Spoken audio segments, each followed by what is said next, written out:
A new reason to keep a closer eye on your credit card and your bank account in the new year. Good evening, everyone. I'm Joe Chiodo. Mallory is off this week. Happening locally live at 5, thieves target our wallets. Credit card skimming devices have been found on gas pumps right here in the metro. Police were called to the Food Mart on 82nd and Harrison in Ralston yesterday. This was after the devices were found by technicians servicing those pumps. Now an investigation is underway. Chase Moffitt is continuing our coverage live with the latest on this story. Hey, Chase. Hey there, Joe. Yeah, it's really a crime that can happen anywhere, especially when we pay at the pump. We all know how it works. You go to the pump, you slide your card in and out, and in that instantaneous moment, that's when these skimming devices capture our information. Now, what makes this Ralston incident a bit more concerning is that now the thieves have armed these skimmers with Bluetooth technology, meaning they could just drive up in their car using a mobile device like a phone or a tablet, wirelessly download that information, and they don't even have to get out of the car. These devices are so small, they're so quick to open the door and put them in, take them out. Take a look inside a fuel pump. There's wires, electronic equipment, and something else, a skimmer. This is a photo of one of two found at a Ralston gas station. Well, this one was Bluetooth enabled, which means that the perpetrators are going to be able to pull up with some mobile device, a phone, what have you, download that data without ever having to open up the gas pump again. Ralston Police Chief Ron Murtaugh explains two Sapp Brothers technicians were working on the machines at the gas station off 82nd and Harrison yesterday.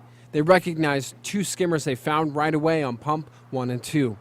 Investigators say the crime is typically committed off interstate fuel stops, except those owners are getting more savvy, so the targets are moving in town. Now the criminals have to look for a softer target, and unfortunately some of those softer targets are becoming the mom and pop gas station. Ralston police turned over the two skimmers to the U.S. Secret Service to download the data to determine when the devices were installed and how many card numbers were actually stolen. The only tool that the consumer has in their toolbox to combat these gas pump skimmers is to pay attention to their statement.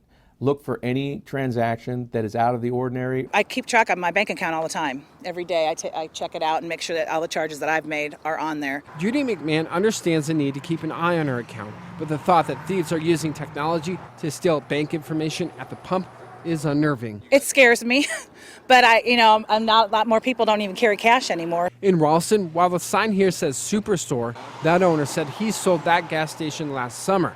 We spoke to the new owner off camera, who said the police are investigating other fuel stops in the area.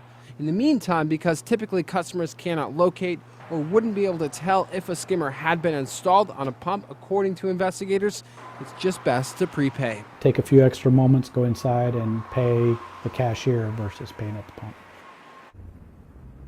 Yeah, now Chief Murtaugh is urging extra awareness for both us, the consumers, and for business owners. He issued this public awareness bulletin showing a picture of the skimmer installed so technicians and attendants can be ready and warned if they find a similar device illegally hooked up to one of their pumps. In the end, like you heard the chief say, it's just best to go inside, prepay with a credit card, or cash is always king, Joe. Yeah, Chase, great advice there. I have a question. What happens if you actually used that pump at that 82nd and Harrison? I'm sure a lot of people are nervous that they might have. Yeah, if you think you might be a victim of these skimmers, it's best to contact your bank right away. Check that information like you heard in our story. Be aware and be on top of those accounts. Yeah, sooner you make that call, the better. All right, Chase Moffitt reporting live for us tonight. Thanks, Chase. Again, it is always a good idea to keep a close eye on your bank accounts and immediately call your bank if you see any charges that don't match up.